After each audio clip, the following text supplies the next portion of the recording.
right, so good afternoon. I'm Haley Everson. I'm with NetVPro. We're your IT easy button. NetVPro is the host for this great event today, and we're honored to have this group of speakers and moderators join us so we can learn more about making your digital mark. A little bit about NetVPro. Our headquarters are here in St. Cloud. However, we have locations in Wisconsin, Florida, Atlanta, and Illinois. NetVPro is a collaborative partner that strives to help you feel at ease with your technology. We're here to help you with any of your technology needs, so feel free to reach out anytime you have questions about your technology. We chose LinkedIn Local. We chose this event to bring our connections together during these difficult times. LinkedIn Local started as a way for each of us to get to know our LinkedIn friends on a more personal level. Each of us likely has hundreds of connections we don't always interact with. And by meeting together in this forum, we believe there is a great opportunity to learn more about each other and better share referrals. I'm excited about the presenters we have today as they help us learn more about making our digital mark, and I hope you guys enjoy this event. So thank you for attending. So first, I'm going to introduce you to Jason Miller and Ashley Green from the 320 podcast. People may say not much happens here in Cloudy Town, but Jason and Ashley have proven them wrong. The 320 podcast combines a diverse mix of business talent and local flavor, in a virtual potpourri of entertainment and enlightenment. Please give it up for Jason and Ashley. Wow, that was unbelievable. We don't have an official intro for the podcast, but I think that was it. What do you say? I think to respect alphabetical order, it's Ashley Green and Jason Miller. Just to get that out of the way right away. But yeah, that was great. And ladies first, of course. I wouldn't have it any other way. Oh, sure. So yeah, we are the 320 podcast, and we individually have our own separate businesses and separate lives. But then we came together to start the 320 podcast mostly because Jason had this idea and needed someone with much more star power and drive and dedication. So he came to me, right? No comment. This was your brainchild. So I'll let you kind of take over from there. Yeah, I mean, I guess she is right to a certain degree, and I'll give her a compliment in a minute, but I'm going to let it simmer for a little bit. But really what it came down to for me is it had very little to do with my business. Ashley referenced the fact that we do completely different things, obviously, for a living. She does floral work and furniture upholstery, and I'm a real estate agent. And what does that have to do with coming together for a podcast? Not much. And so it really didn't stem from a desire to highlight either of those industries specifically, although obviously our lives are interwoven into the podcast. For me, it came more from a desire of living here my entire life, born and raised with no intentions of going anywhere else.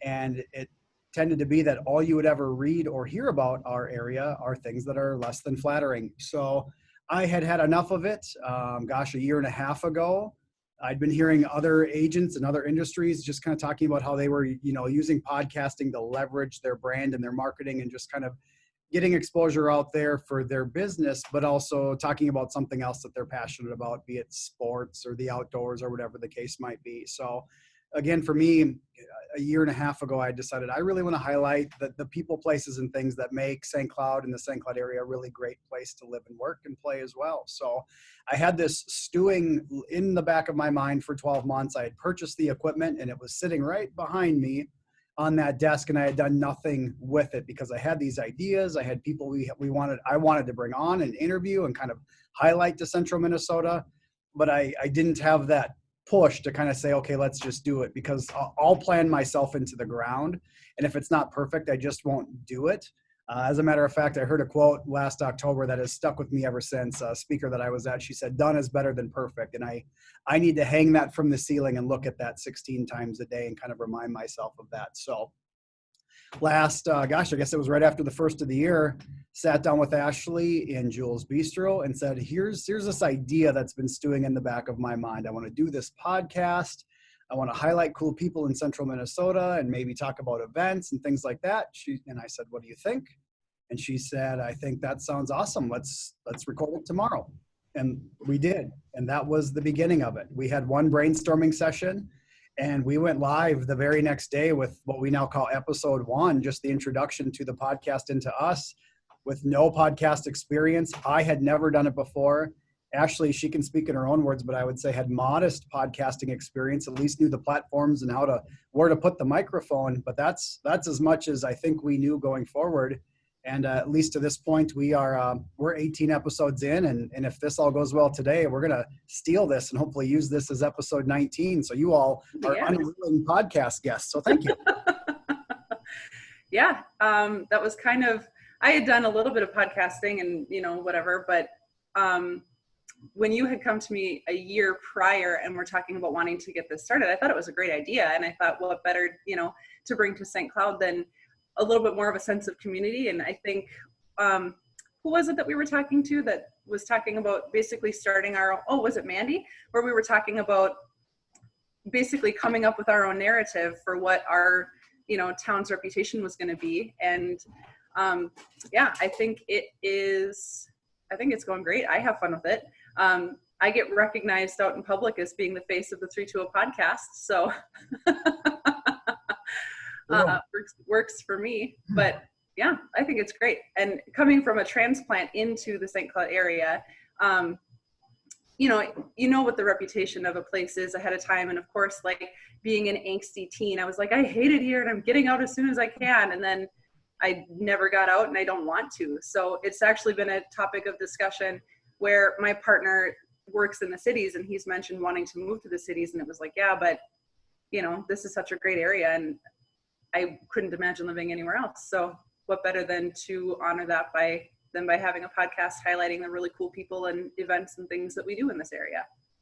Yeah, and I think one thing, and I talked about it just really briefly for both of us, the intent wasn't, okay, I'm going to specifically use a podcast and help me do more real estate business, or for Ashley, help her sell more chairs or more flowers. But I think that's organic. I mean, your exposure grows.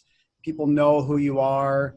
In the course of conversation, we'll relate a topic to what we do on a daily basis. So regardless of what we do for a living, it's added exposure, it's added branding. I guess the one thing that gets talked about in real estate specifically very often with so much competition is kind of branding yourself as a local expert, right? And I can literally say, I've lived in this town every day of my life and I don't see myself going anywhere else. So when we're talking communities and locations and cool restaurants and events that are coming up, that's one of the things that we really try to focus on. And I'm being distracted right now by a hate speech with Michelle writing "Go Pack Go."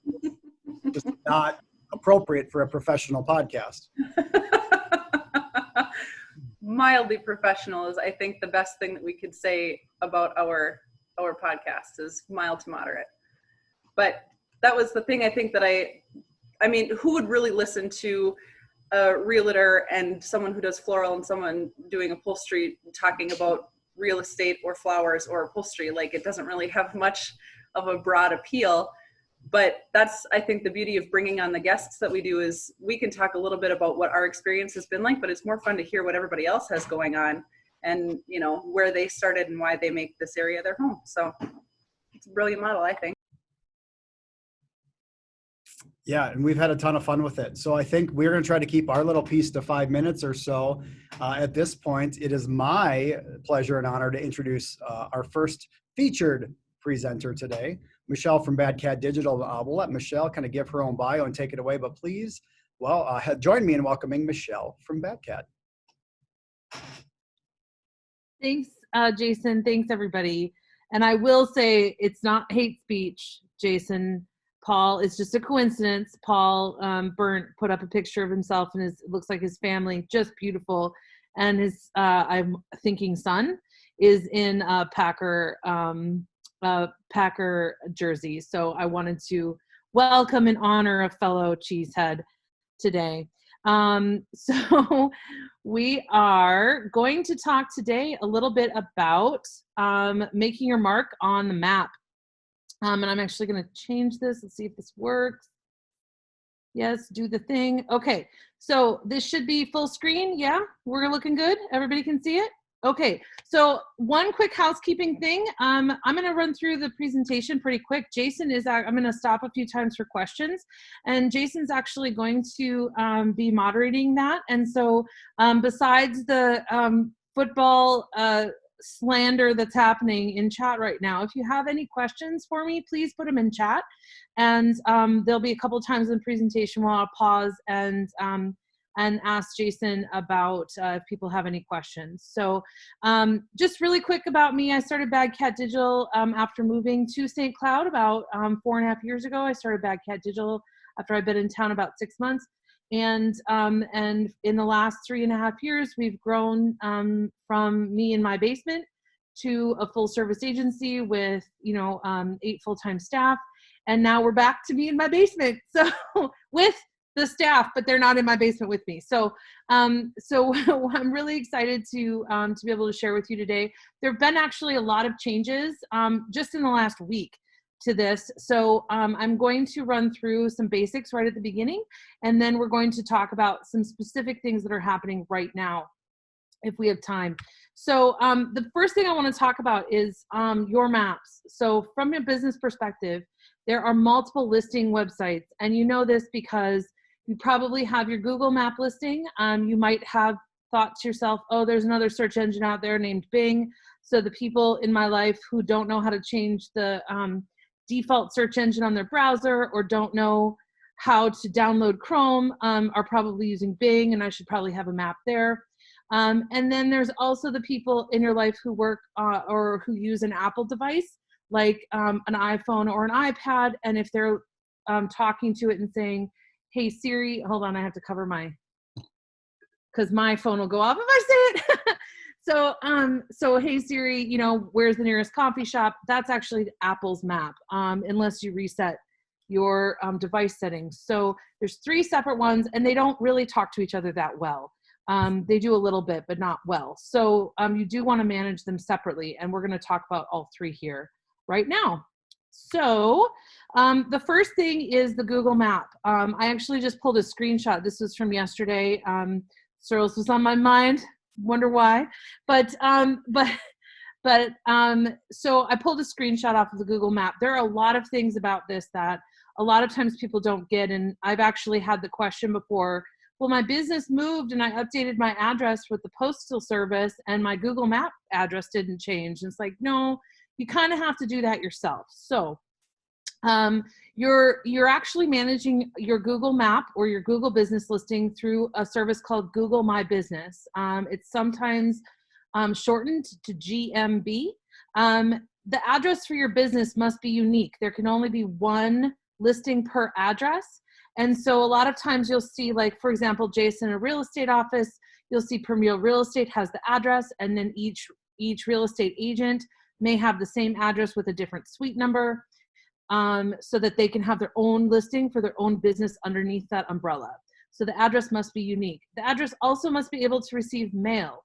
And this is because you verify your listing with a postcard that Google sends out to that address. And then there's a code on the postcard that you log in and put into the listing to finalize and verify it.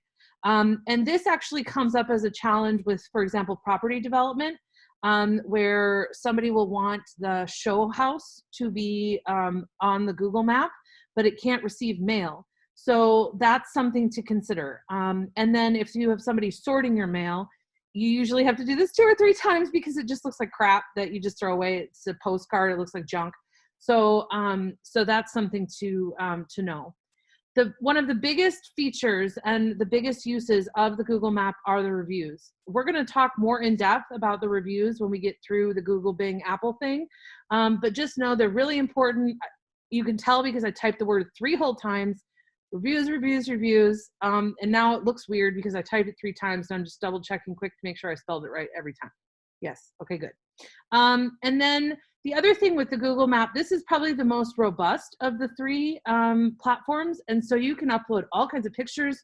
You can upload videos. If you're on a street that has Google Street View, your Street View will show. That's what this is right here. You also have categories, and the categories matter. So if I run, say, a salon that does hair primarily, but also does manicures and pedicures, and I want to show up on the map when somebody says, where's the nearest salon near me? I'm going to show up for hair salon because that's the category that I've chosen. If somebody looks for a nail salon or a manicurist, I probably won't show up because there's probably a place that primarily and only does that. So the categories are really important, and you want to make sure that those are accurate. You select them from, you can't just put anything you want, which is fortunate in some ways and unfortunate in others. It's unfortunate for business, but it's fortunate that we don't have to look at what people would pick, because people would pick weird stuff. And so that's, and then when you also have the address, of course, the phone number, your website link. Looks like Searles doesn't have a website link, so that would be an opportunity if they have a website to put the link there. And then for certain industries, there's kind of specific things.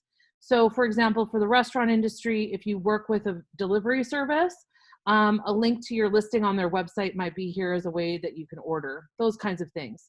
One of the big things that you're going to look for right now, because of some challenges that Google's having with this service, and that's due to COVID and the staffing challenges that they've been having, and all of the challenges that they've been having, keeping this up and adding all of the features that we need now, which is like, we're open for curbside, we're open for dine in, we're open for takeout only, we're only doing delivery. All of the changes that are happening right now have rocked this.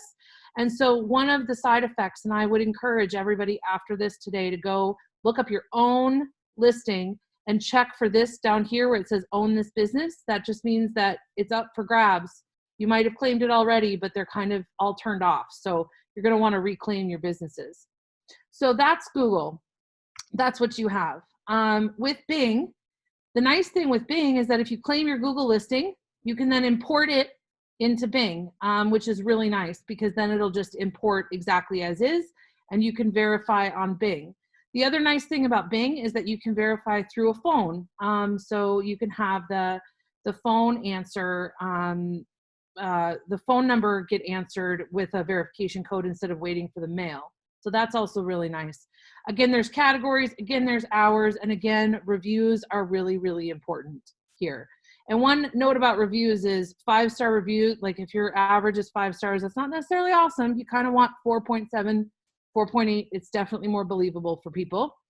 And anything under like 4.2 is shown to actually change people's behavior. So if you're kind of in that 4.2 to 4.8 range, you're doing well. And if it's lower than that, that's where you're going to want to hold.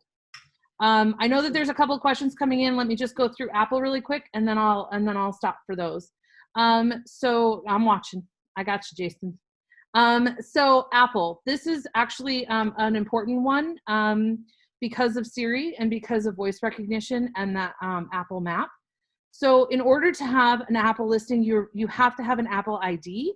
Most of us use our personal IDs, but it's not a bad idea to have a business specific Apple ID, so that if you need to share management of that listing with people or share that login with people, you're not giving them access to your personal Apple ID. Again, the address must be unique. Again, you're going to have to verify through the mail or through the phone. This one, you can do a phone. Apple does not have its own review engine, so they've got to deal with Yelp, where the Yelp reviews show up on your Apple map. So that's what that's about, and that's why that's really important to claim your Yelp listing, even if you don't think anybody's ever going to review you on Yelp. And then you also have categories and hours on Apple. So I'm going to pause here. Jason, what questions have been coming in?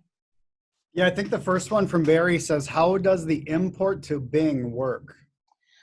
Okay, that's awesome question, Barry. Basically, when you go to Bing Business, you just go to Bing search engine and you search Bing Map, and it'll take you to the link, and it'll say, do you have a Google Map listing? And you'll say yes, and then you'll put in the Google email address that you use, and it'll port it on over. Perfect. Super simple. Pretty self-explanatory. Mandy wants to know if people are actually using Bing. What do you know about the Bing? Again, Mandy, the people using Bing are the people who don't know how to not use Bing. That's really typical. The most common search on Bing is actually for Google. And I want you to just take a minute and think about how that must feel for them and have some empathy. Because if like if driving. your biggest use case was somebody looking for your competitor, you'd be sad. I'd be sad. Yeah, that's like pulling into the Ford dealership and asking them how to find Chevy. Yeah. Yeah. So Sarah's the last question I have here from Sarah says, if I have a PO box because I still operate out of my apartment, can I? I was waiting for that question. You cannot use a PO box. So this is where I'm going to give a shout out to co-working spaces like the apiary, and I saw John was on the call. That's actually an excellent way to be able to get a business address without necessarily being able to afford your own business location. You do not want to necessarily do your home as a location, but PO box addresses are not allowed. So you're going to need to find somebody that, you know, maybe you trust or like, and give them some cash to be able to use their address with a suite number. But the easier way to do that is to go through a co-working space. And I know the apiary would love to talk to you about that. And with a co-working space, Michelle, to go back on what you said, you would just need your own unique suite number, for example? Yeah, so I'm sure John's got that set up in a way that people who rent space from him have an established office number or suite number or something, because John is awesome. So. Perfect. Well, we'll take maybe one more minute if anyone has any other questions to pour in. Otherwise, Michelle, if you have anything else you want to slide into, I would say go ahead. All right, so we're going to talk a little bit about how to show up better on Google's map. And the reason we're going to focus on Google is because of Mandy's question about nobody using Bing, because she's right. So, but the thing is that if you claim the listing, the reviews there, people can review you there. So if you claim the listing, you can at least respond to them. Improving your ranking, which means when I go and I look for on a desktop and I look for a hair salon near me or a coffee shop near me, or even just a real estate agent in St. Cloud, there's going to be 3 of those listings show on that map. And if I want to see any more, I have to click the more. So part of search engine optimization is getting yourself showing up on that map higher so that you're one of the 3 that show up on the main search engine results page or SERP. So this is a map of St. Cloud as Google understands it. If you just Google St. Cloud, Minnesota, this is what you get. If you want to rank for St. Cloud type terms in the map, it helps if your business is within the boundaries of St. Cloud. It's not the only thing that matters, but it does matter. So when you're looking at real estate, I know Jason would tell you location, location, location. And part of that for your business is a consideration for if I'm looking at an office space in St. Cloud and I'm looking at an office space in Sauk Rapids and I need something to decide between the 2, this might be something to think about, because nobody's looking for a dentist in Waite Park. People are looking for a dentist in St. Cloud, even if they end up at a dentist in Waite Park. So that's kind of something you want to be thinking about. The other thing that matters is where the searcher is themselves. And so there's not a whole lot you can do to control these 2 things, other than move your entire business, which this is not a big enough reason to do, obviously. And where the searcher is matters. So if I have a salon in Sauk Rapids and I'm looking to grow my customer base from South St. Cloud, I'm going to have some challenges, because when they're looking for a salon, they're more likely to be seeing things in this kind of region here, because there's a lot of things right here. So where the searcher is matters. The user's search history matters as well. And it used to be 8 years ago, you could go incognito and you would have no search history, but that's not the case anymore. And all of these things are talking to each other. So your activity is tracked across devices, usually through like the Gmail address that you use to log into everything, or the Apple ID. And all of those things are learning from your activity. So if I routinely go to the same coffee shop and I look for a hair salon, it's more likely that the hair salons I'm going to get are close to the coffee shop in the area of town where I routinely go, right? Makes sense. So again, not a whole lot we can do about that, but here's something we can control. The categories we choose matter. The quality of our reviews matter. A 4.8 star average review from 30 reviews is going to be more powerful than a 3.8 star average review from 70 reviews. So the quality of your reviews do absolutely matter. But those are your big factors. Your big factors are geography, which is really hard to control, and reviews, which is really not hard to control at all. So what do we do? What do we specifically do in order to get ourselves a higher ranking within Google's map? Well, the first thing we do is we ask for reviews. That's the very first thing. And the biggest pushback we get from people when we say ask for reviews is, but what if I get a bad review? Well, you're going to get a bad review, because let's say that 90% of the time you're doing an excellent job and 10% of the time you make a mistake. Maybe it's 99% and 1%. That means that if you get 10 reviews, 9 of them are going to be good and 1's going to be bad. And if you get 100 reviews, 90 of them are going to be good and 10 are going to be bad. That doesn't mean that we throw out the 90 good ones because of the potential of 10 bad ones. So we ask for reviews. And then we respond. We respond honestly and authentically to all reviews.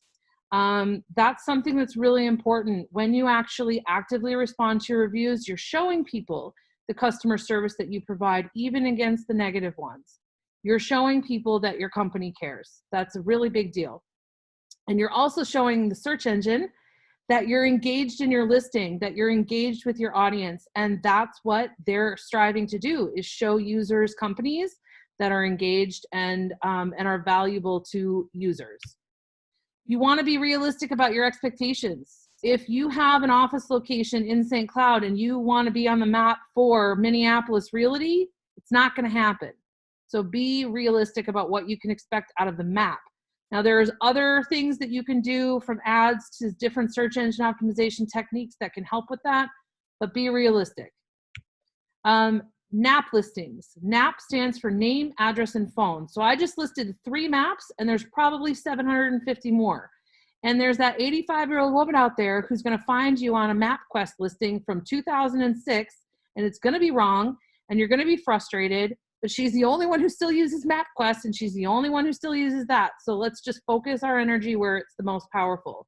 If you control and match your name, address, phone listings across Google, Bing, Apple, and then also on other elements you can control, all of your social media profiles, your website, what's going to happen is that all of those other listings over time will correct, because MapQuest gets its information from Yellow Pages. Yellow Pages gets its information from Dex.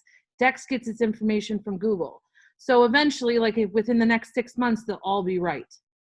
And there are services that you can pay for to correct them if you'd like, but I find them unnecessarily expensive. I'm not the only opinion on that, but that's something that's out there for you. But it's really important that they match down to the character. If you spell out Saint in St. Cloud, then spell it out every single time. If you use ST period, use ST period every single time. If you use a comma between the city and the state, if you use the whole zip code instead of just the 5-digit zip code, just keep them character specific and accurate every time. Fill out all of the listing options completely. Add pictures, add videos, fill out all of the categories. If they give you 3 categories, use all 3. Maybe it's 1 main category and 2 subcategories. Use all 3. Take any opportunity to control anything. And this is where all of our type A control freak people love doing this, because they want to fill in all of the boxes and score the highest. So Jason's going to be really excited about doing this, because he's going to have a lot of boxes to fill in. And so you want to do that, and then you want to keep them updated. So I know Rhoda knows this at St. Cloud Floral. Holiday hours are really important, and logging in to your Google business account to update your holiday hours is really, really important. There's something called organizational structured data markup, okay? You don't have to remember that. What you have to remember is ask your web developer if there's organizational markup on your website. What that means is a specific way that your website codes the name of your business, the address of your business, and the phone number of your business. And you want that there to make it easier for all of those websites out there that scrape data to pull the right information. So that's what that does. And then the last thing is, don't assume anything. Check them.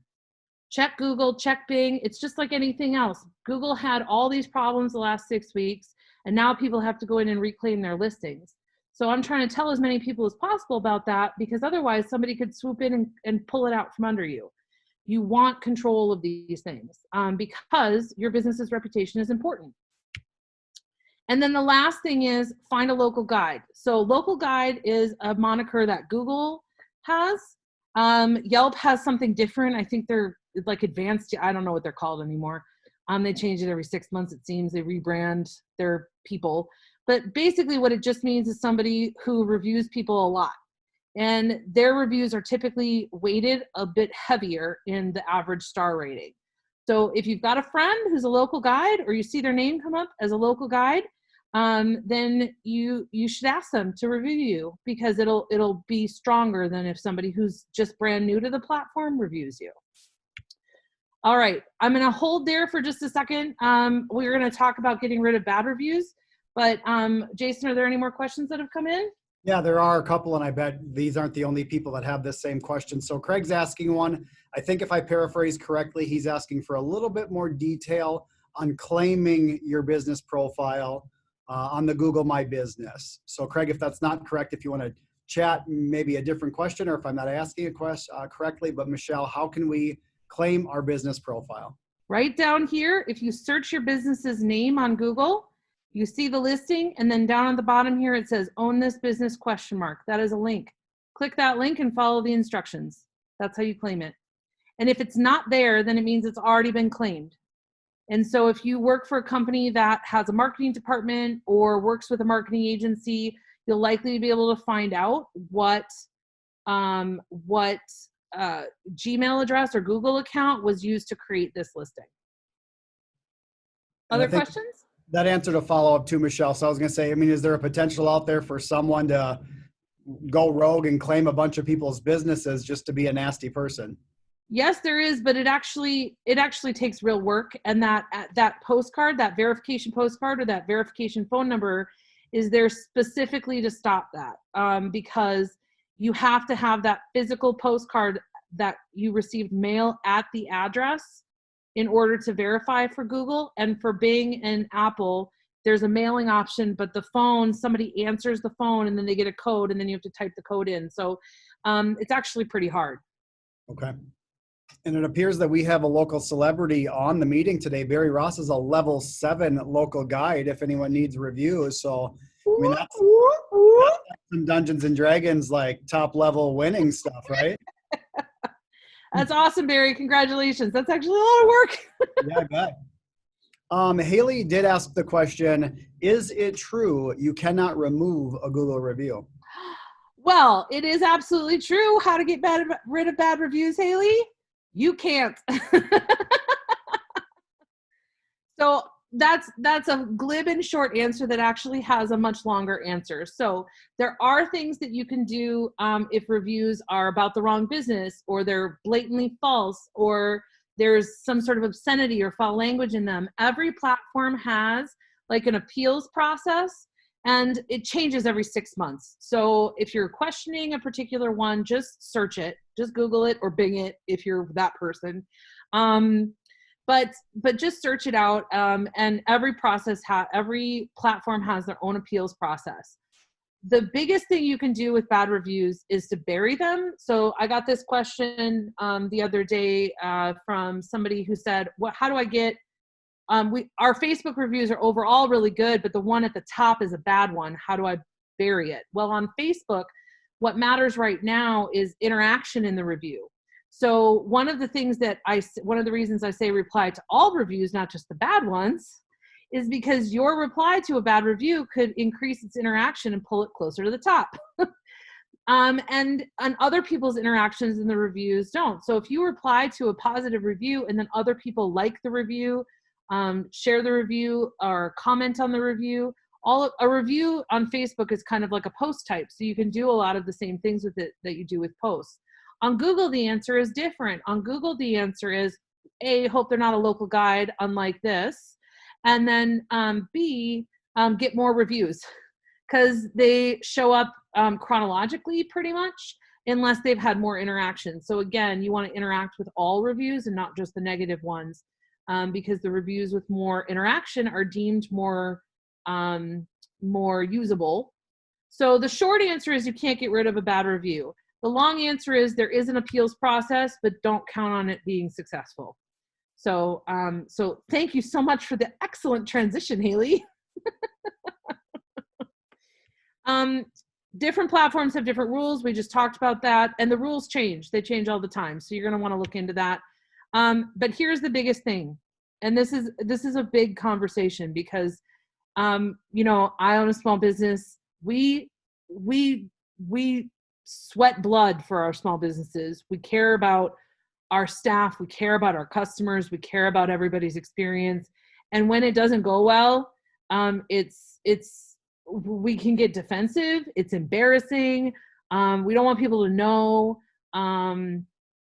Everybody makes mistakes. Everybody does. And we don't want one simple little mistake to blow up in our faces. And that fear keeps us from really responding and interacting to things. So the biggest thing I would say, and if you look at this, it's actually pretty good. Respond simply and apologize. And apologize. And apologize. Because what you're trying to do is diffuse the situation and get them to move it to private conversation. So the idea here is somebody's not happy with their service, somebody's not happy with their product, you take responsibility for it, you apologize for it. No, I'm sorry, but I'm sorry, however, I'm sorry that you felt that way. Like none of that. I am sorry, period.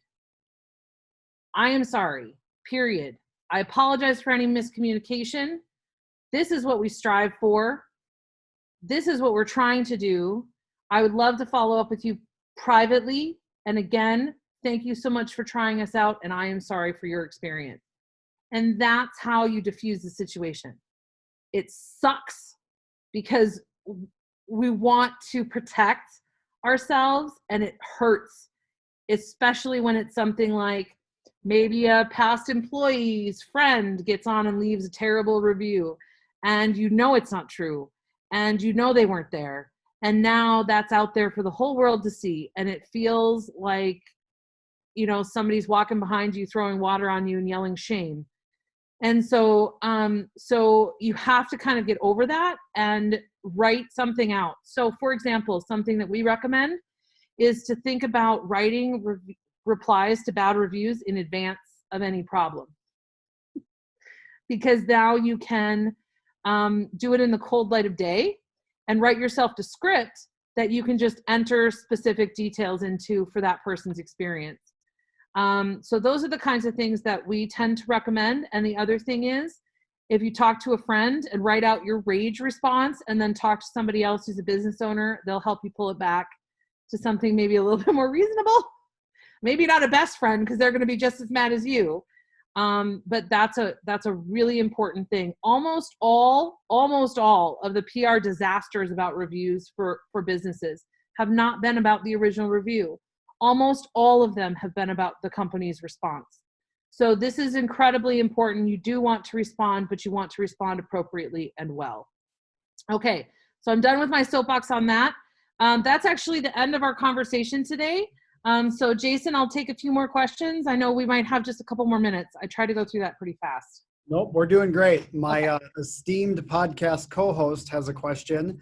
I'm going to read it in only Ashley speak. It says, so would it be a bad idea to have other people jump into a bad review and comment on how that isn't the typical experience, etc., as opposed to writing a whole separate review? It depends on the people and it depends on the platform. I would say in general, from a review standpoint, no. However, if it's a poor comment on a Facebook post, absolutely. If you look at like a Facebook post, for example, a really good example of this that's very recent is last week, Good Shepherd had their first case of COVID-19. They announced it and sent out a press release, which is exactly what they're supposed to do. It's actually state mandated that they do that. And the news stories had a ton of horrifying comments.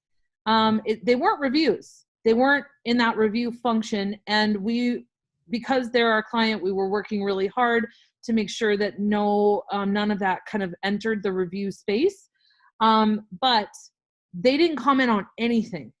They didn't enter the conversations at all. However, people who are employees, customers,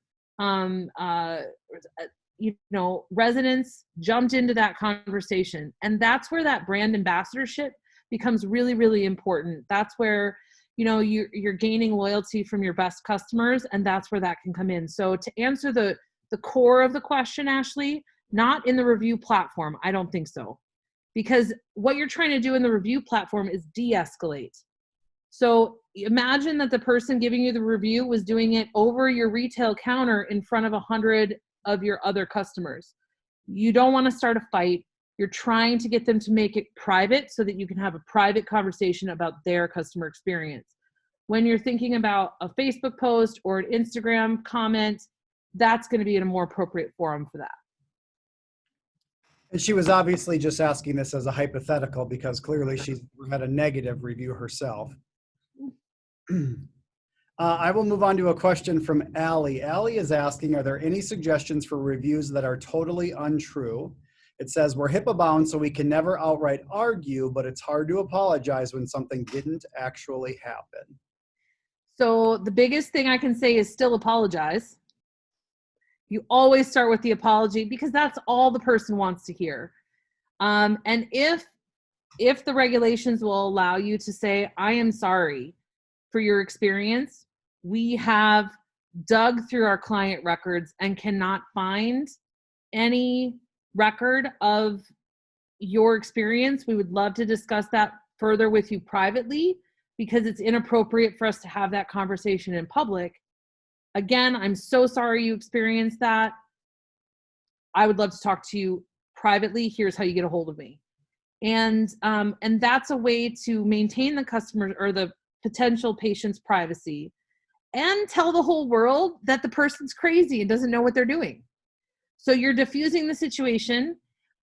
You're calling them crazy without calling them crazy. It's honestly, replying to reviews is kind of a practice in being Minnesota nice. Good. No, I think that's a great response. Haley is asking, should your goal be to add pictures and videos to your Google listing monthly to help the listing show up better? You know, it's not something that you really have to put on a schedule. You should definitely do it and update it when they go. I would check your Google listing monthly. You get to select a featured image for it. Update it when and how you can. I mean, the review activity is going to be more important than the image activity, but you should update it once in a while, especially seasonally.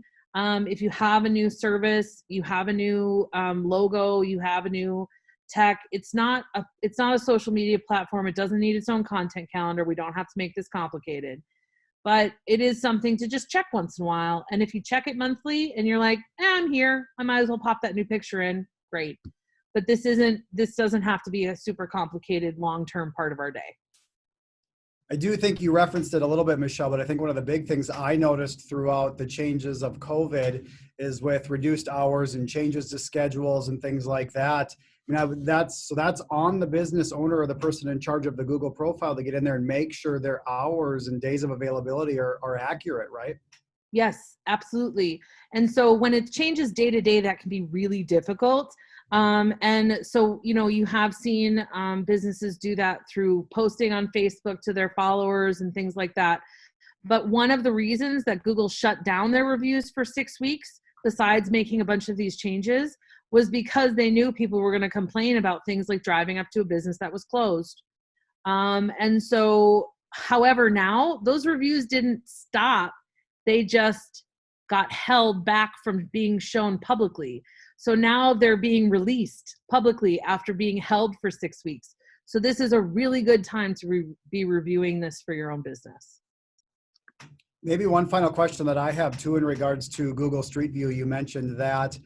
Is that only updated as often as you see the vehicle driving through town? I mean, I'm thinking of businesses right now that have been there a year or 18 months and their storefront looks nothing like the Google Street View.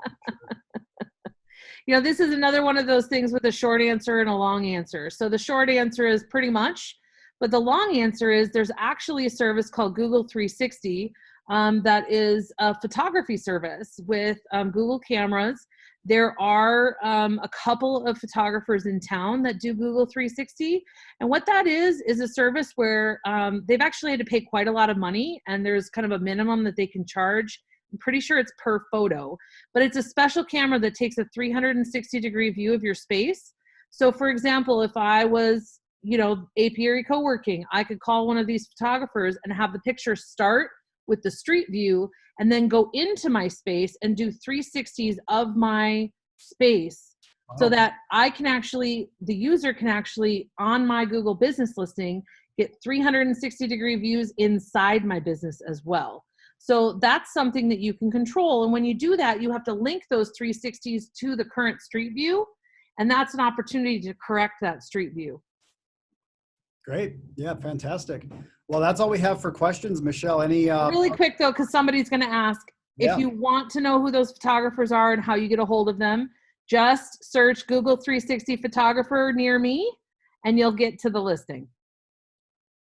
Google it. That makes sense. Google it. Always. That's the answer. Google it.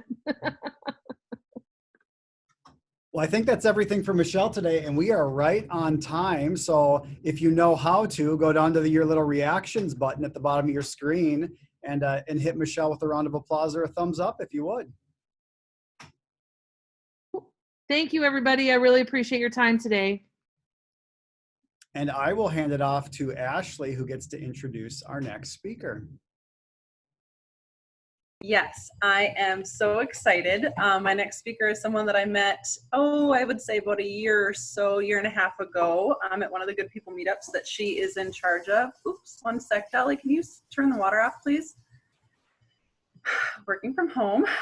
Anyway, Mandy, thank you for being here. I'm excited to hear from you. So let's everyone give Mandy Moon a round of applause and welcome her in. Woo, yay! And a clap for myself because it's so weird not to have any noise. Can we all just take a second and first acknowledge all the plethora of information? If anybody else like mind blown by all of this stuff that Michelle shared, thank you for all of that. And give yourself a quick, get up from your chair and move around. This is like a lot, let the information sink in. So let's move around a little bit. I just need a little shake and we'll get going. But for those of you guys that don't know me, my name is Mandy Moon. I'm a brand marketing consultant. I work with sales teams, professionals, small business owners, and entrepreneurs, those that want to do a better job of telling their story online. And today I'm going to talk to you about one of my favorite things, how to grow a brand on social media. So it's no surprise that over the last couple weeks, last couple months, for those that did not previously have a social media digital presence, you're feeling it. You're feeling it. So if you want to take the time now to create a digital brand presence or level up your brand presence, I'm going to give you a simple formula today. And we're going to take Jason's advice with done is better than perfect, because what I want you to walk away with today is a plan, like a plan to execute. As soon as you get off this call, you're going to start executing. You're going to start moving and going and knowing what to post. And that is my hope for you today. All right. Can we all agree? Is that what everybody wants? It's what we're hoping for. All right. I'm going to try to share this screen now and see. Hopefully this works. Okay. There we go. First of all, what is a brand, right? So when I first started just a little bit about me, my background is in mortgage banking. I had absolutely zero intention of ever starting my own business. I started consulting brand marketing, social media about 3 years ago, and I went from mortgage banking to growing this multi-million-dollar online business through social media marketing and branding. And of course, all of the people from my old world, real estate agents, mortgage officers, insurance agents, were asking me, how are you doing this? How are you growing all this stuff online? And my first answer right away was like, I don't know. I don't know what a brand is. I don't really know what marketing is. And it took me time to put into words and find a process. And I'm excited to share with that process with you guys today. But when I first started, if you were to ask me what the difference between branding and marketing was, I wouldn't be able to tell you. I literally thought a brand was your logo and your colors and your font and, the way that your stuff looked. And I thought that marketing was basically the same thing, right? So, but what is it? A good brand. So this is, you guys, this is how I like to think of the difference between branding and marketing, right? Marketing is how you ask someone on a date, right? It's how people find you through through your Google things and through, how people find you and how you go about asking someone on a date, right? Your brand is the reason why that person says yes. Your brand is the reason why somebody says, yes, I will date you, I will work with you. All right, so how do you get a brand on social media that connects to your clients, that gets your people to want to say yes? All right, so first of all, a good brand answers 2 questions. Who are you and who cares? Who are you and who cares? When you guys are scrolling through your social media feeds, I guarantee you those are the 2 questions that you're asking yourself when you're going through all the posts and deciding if you want to like or comment on something, right? You're like, who is this person and do I care about this post? Do I care enough to stop and watch this video, to read this, to comment on this? Who is this person? Why should I care, right? Those are the 2 questions. So a good brand clearly answers those 2 questions. Who are you and who cares? So how do you do that? Ooh, how do I go to the next page? Okay, I'm going to teach you guys the rule of 4, right? I have a rule of 4 stories that every brand needs to consistently be telling on their social media platforms. Now, the question that I get the most is, Mandy, which social media platform should I be on? Should I be on Twitter? Should I be on Instagram? Should I open a TikTok? Should I do all of this stuff? I'm going to tell you, at this point, it really doesn't matter. It's whatever you want to be, whatever social platform you want to be on. If you're somebody who has capacity to be on a ton of social media platforms, be on a ton of social media platforms. But if you're somebody who just wants to start, you just want to start getting good at Facebook or getting good at Instagram or whatever, then do that. There is no right or wrong answer when it comes to executing your brand properly on social media. It's really just what you feel comfortable with. But this rule of 4 stories, no matter what platform you're using, no matter how many platforms you're on, these 4 stories are critical to executing your brand connection. I'm ignoring, if you guys are like chatting, I'm ignoring them because I get distracted so easily. So I just close the chat. And Ashley, you can help me navigate through all that stuff later. But yeah, I'll just get distracted if I start reading them. So post 1, introduction. Post 2, establish trust. Post 3, establish connection. And post 4, call to action. So we're going to go through and break down all of this stuff and also talk a little bit about how often you should be posting and all of that stuff later. But I'm telling you right now, while we're at the beginning of all of this, the logistics of it is less important. What's most important is that you understand this rule of 4 and you understand these stories, okay? So, number 1, introduction. If you are doing all of the work that Michelle just talked about, having people find you on Google, having all of the marketing efforts that you're doing, if you're constantly doing that stuff, you're hopefully attracting new people all of the time. You're attracting new people to your social media. You're attracting new people to your circle. So if you are not consistently introducing yourself, you're going to lose those new people. If you get comfortable and start talking to your people like they already know you and they already know what you do, you're going to lose the new people. They're not going to totally understand who you are and what you're about. So the first story that you should consistently be telling over and over and over again is your founder story. Why did you start? Why did you start doing the things that you're doing? So I'll give you an example of a founder story. I'll tell you my founder story, for example. So I want to just preface this with, when we're talking about stories, there are so many parts of your story. So when we're talking about individual posts, you can pull out little snippets from each of these stories. You're going to have content coming out of your ears. You're going to have a content calendar forever and ever and ever if you can just nail down these 4 stories. So I even wrote down which part of my founder story I wanted to share with you guys today. Oh yes, I remember. Okay. So part of my founder story, I told you guys a little bit that my background is in mortgage banking, and I remember the day that I decided to quit my job. I was going in for a review, and I was working for a whole year. I have 2 kids. I just had my second kid.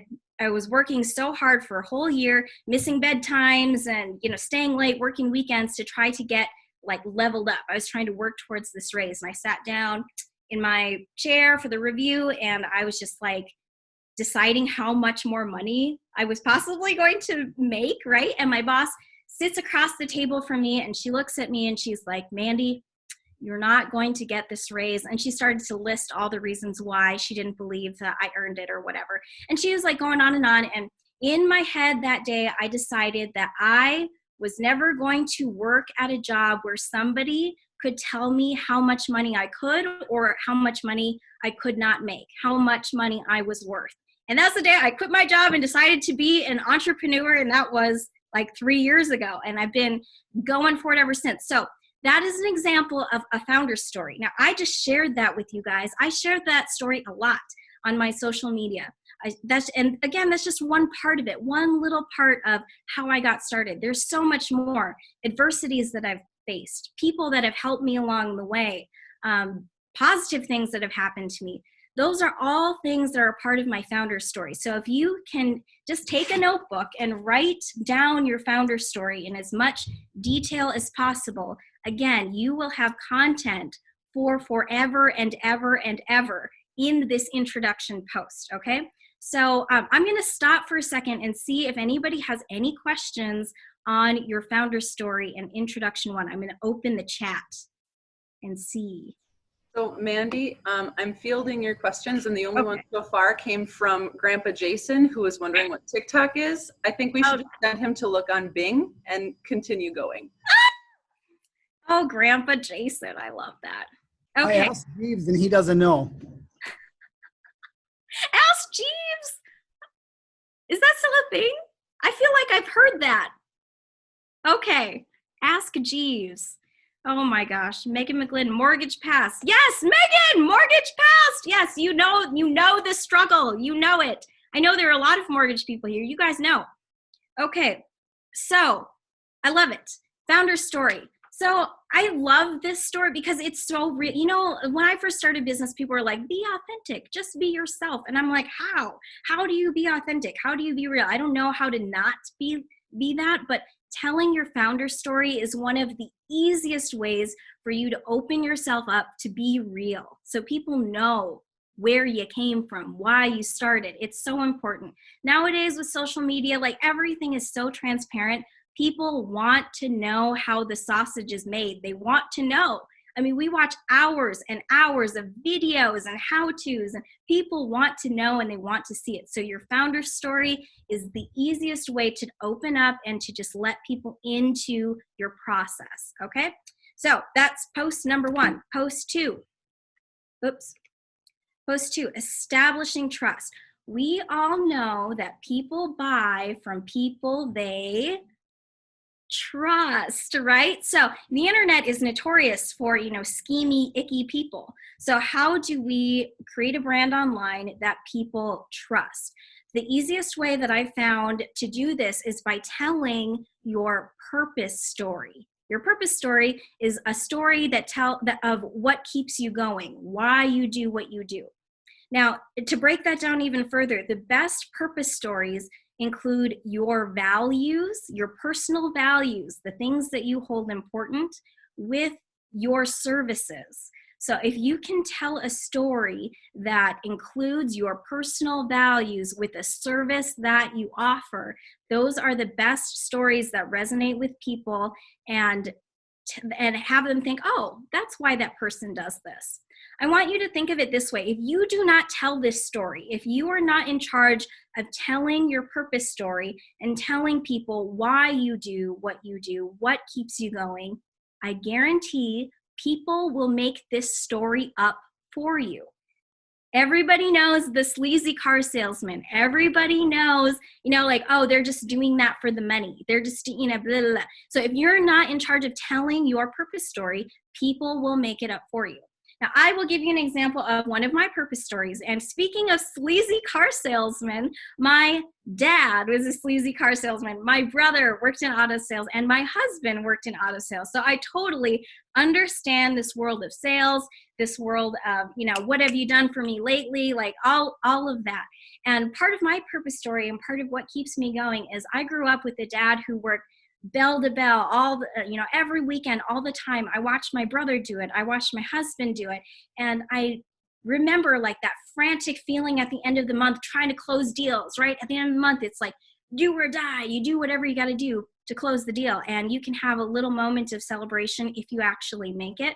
But the very next day at the beginning of the next month, it's like a new month, and if you don't do good that month, that what have you done for me lately? Like, you're not cool if you don't make your numbers. And I just remember watching that and feeling like that's horrible. And my dad doesn't deserve to feel that way. My brother doesn't deserve to feel that way. My husband doesn't deserve to feel that way. And so how can we utilize the tools that we have now to give these good people back the control over their leads, control over their own business, control over what they close?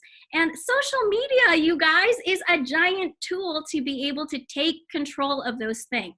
And so that is a part of my purpose story, having people in my family that I know could utilize the things that I do, who could utilize this help, who could utilize this process, that keeps me going. I know there are a ton of dads and brothers and husbands and wives and mothers and sisters out there that could take control of their own business, their own leads, their own story, the autonomy, the freedom, all of the things those are my values that I desire, that I know other people desire. They can have that with utilizing some of these processes that I help teach. So, okay, does that make sense?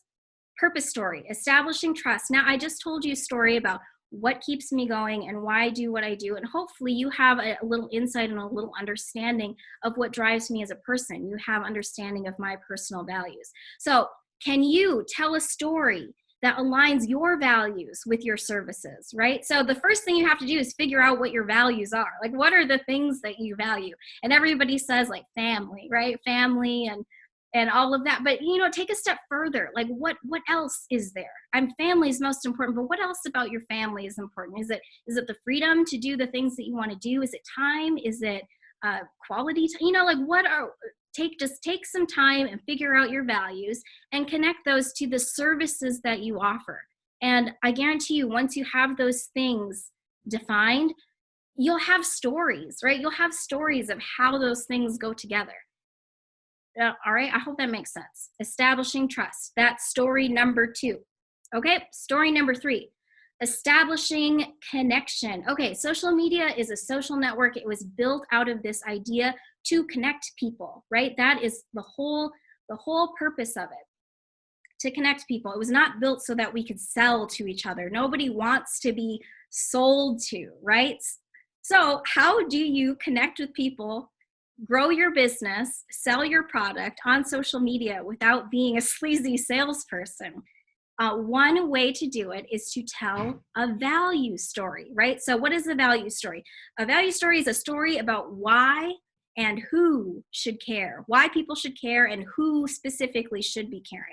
And the best value stories incorporate your assets, so things that you have, with your client's motivation, with the things that your client wants to get done in their life. So I'm going to share with you one of my favorite value stories that a client of mine has. So I had a client who was like not on social media at all. This client was a car salesperson, and they liked dogs like obsessively. He had a dog. He had his dog's like name on his license plate of his car. He spent all of his time with his dog. His value was spending time with his dog, right? So as such, he had an extensive knowledge of dog parks, dog things, dog products, dog food, all of this stuff, which has nothing to do with cars, right? But it's still an asset, that this customer had. So he decided that one of his perfect client, right? We made a client profile, decided who his target market was, and we decided that his perfect client was somebody who liked to travel with their dog, and you need a specific type of car to be able to travel with your dog. So his social media campaign was use of his assets, right? His knowledge of all things dogs, and his client's motivation of wanting to have an avenue to spend time with their dog, right? And that's all the campaign was, is we hardly talked about the features of the technology features of the car and all of the gadgets and all the things of, whatever. It was all about how he could position his, he could take his dog different places, and what is the different products that he used to keep his car clean, and where he went to get his car detailed, and all of that stuff. It was a total huge campaign around his assets and his client's motivation to spend time with the dogs. Perfect client, like dogs too, right? Every time a client came in with a dog, this guy's excited because they share that same value, right? So that's a example of how you can establish connection through social media with your assets and your client's motivation by telling consistent value stories that are valuable for the people following you. Okay, and last is your customer story, your call to action. So this is what Michelle's talking about, reviews, right? How reviews are so, so important. And I want to take this just another step on social media. When your customer leaves a review or uses your product, that customer has taken action on your behalf. They've taken time out of their day to talk about you, to say something, to acknowledge that they've used your services, right? So one of my favorite stories to tell is their story, right? Tell their story. You know, it's so easy to get to contact somebody and say, hey, you know, thank you so much for using my product. Would it be okay if I could feature you on my social media? Can I feature you in your story? And you take the time to reach out to the person and understand their story, understand their background, why they decided to use your product, what their process was, and so on. By telling that customer's story and putting it in your social media, featuring that person, you're reaching that person's audience. That person's audience is most likely very similar to that person, right? And you're likely to get more people similar to use your product, right? And who's going to say no, right? Who's going to say no to being featured? Who's going to say, oh no, I don't want to be featured? I mean, if you're a business owner, there's no negative in being featured on somebody else's social platform, right? So those are the 4 stories that I want you guys to remember today. Introduction, your founder story. Number 2, establish trust with your purpose story. Post 3, establish connection with your value story. And number 4, a call to action with your customer story, right? So I also look at these 4 posts as you can do these 1 post every day. I have clients that go through all 4 posts in 1 day and they do this every day. It's really up to you. It's up to you how much time you want to commit to telling these stories, what platform you want to use. But the bottom line is that these stories need to be told. They need to be told about you, and they need to be told about your brand. I'm going to stop sharing this so I can look at people and not look at my screen anymore. These stories need to be told about you, and they need to be told about your brand. The more specific that you can get about telling these stories, the easier it is for your customers to retell them. Almost all of us are in the business of referrals, right? All of us, your best bet is to get somebody to refer you. The easiest way for somebody to refer you is for them to have a clear story to tell about you. And the more consistently you're telling these stories, the more clearly you're telling these stories, the easier it is for people to refer you and to talk about your values and to talk about what you're about. So I think that's it. That's all I got. I hope this is helpful for you guys. Follow me on the social. This is my handle, Mandy Moon Consulting, Instagram, Facebook. I totally just opened a TikTok. It's so ridiculous, but I kind of love it. And yeah, that's it. Thanks, guys. We do have some questions for you, Mandy. Right. We had one from earlier on. Jessica was asking, if you aren't the owner of a company and you still want the founder's story to be told, how do you get those owners to open up? I still tell my founder story. Like when I was a mortgage banker or whatever, I still talked about how I got into mortgage. And my very first experience with any sort of business, anything, was a multi-level marketing company. And I didn't, own the multi-level marketing company, but I still started my own business. It's the same. If you're a realtor, a mortgage officer, whatever, you still have your own identity. Everybody has their own identity. You don't have to actually own the company in order to have a founder's story, like your own story. I hope that's helpful. We have another question. John from Apiary Co-working was wondering about pre-recording and stockpiling content like photos and videos, or is it better to share in real time? I personally prefer to share in real time, but there are those who like to have stock photos just to make sure you're consistently having content. I don't like poo-poo that idea by any means. If you're that type of person that wants to have it set, I mean, do that. I think the most important thing is that you're making sure that you're telling those stories. If you can do it in real time, like even better, is my opinion. It looks like we had just one more.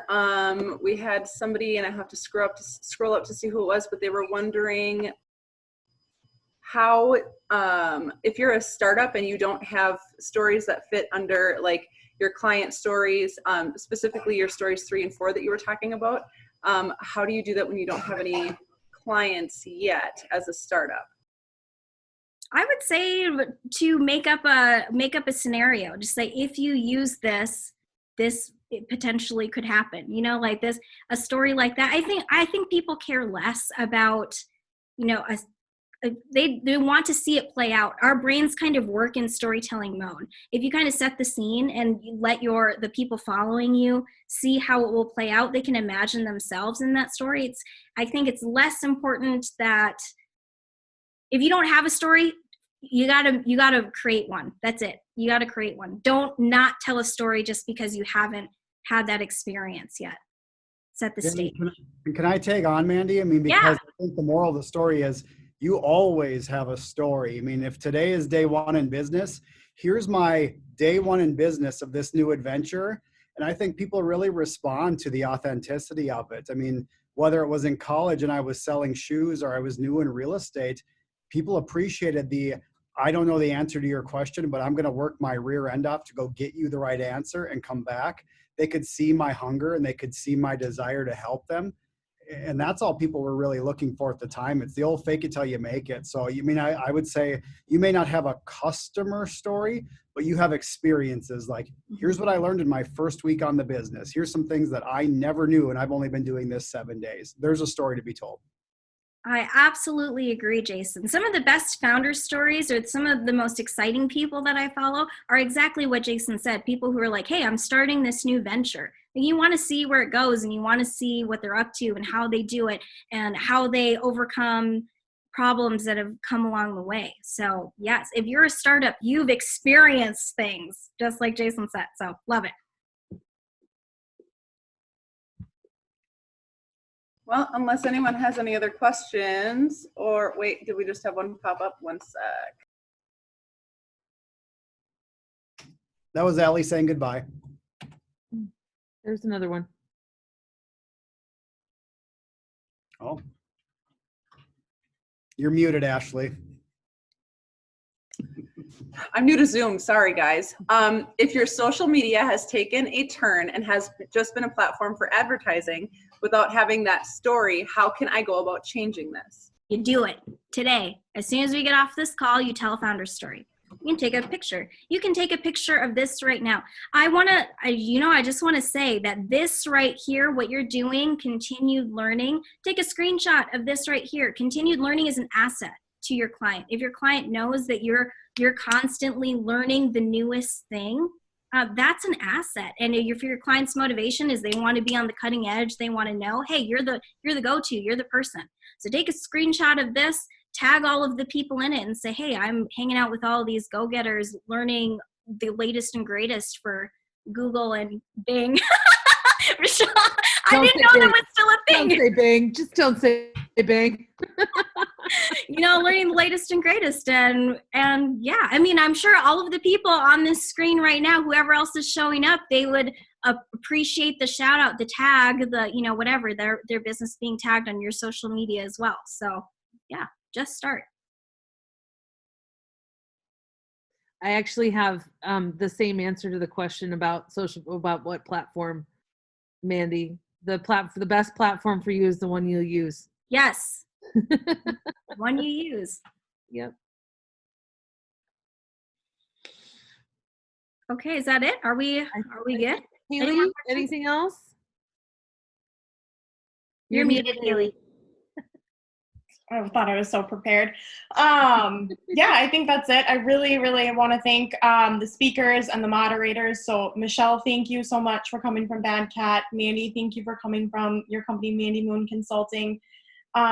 And then Ashley Green and Jason Miller. Thank you for coming from the 320 podcast and moderating this event. This is not possible without you guys, so I'm really, really grateful for that. And thank you to everybody who attended. This was the first one of its kind in central Minnesota, so I'm really glad to see the turnout. And keep your eye out for some more. We're definitely going to do some more events, and I hope that LinkedIn Local can take off around here. Haley, if we want to get this video back after the fact, how can we access it? I am going to work with my team and have an answer for you. So I have a list of everybody who attended today, so I'll let you know a way that you guys can access it and then send it out to everybody. We're going to brand it. I think Michelle had said you had more information for people, and so do I. If you guys want to know more about specifically about stories, I have a bunch of videos that talk more in depth about how to develop each of these stories specifically. I'm happy to email it to anybody on this call. And Michelle, what else did you had something too? So I'm actually going to send out we all got the list of all of the attendees. So thank you so much for attending and listening. So, and asking amazing questions. And I'm going to send out a PDF of the presentation that I did so that you'll have that. And if you have any questions or follow-up, we're here to help. And I actually just wanted to, because there's so many cool podcasts. Rip Your Radio is awesome, and I love 320. And I have a podcast too. So I do a women in business podcast with Georgina Schumer, who owns a coaching company, and it's called If These Heels Could Talk. And we're doing all kinds of episodes right now about making decisions and what it's like to run a business during a pandemic, which that was not on the schedule. So whoever asked the question about scheduled content, we did have a schedule. And we had a bunch of stuff all ready to go, and then now events change, so that's out there as well. So it's If These Heels Could Talk, and then of course we're available at badcatdigital.com. I want to talk about my podcast too. So I'm launching a podcast at the end of June, and guess what it's going to be? All founder stories, guys. So you took all the training, right? You're prepped and ready to go. It's all people who have started businesses, leveled up their businesses, and it's 20 minutes of people who have gone through all the things and how they've overcome it.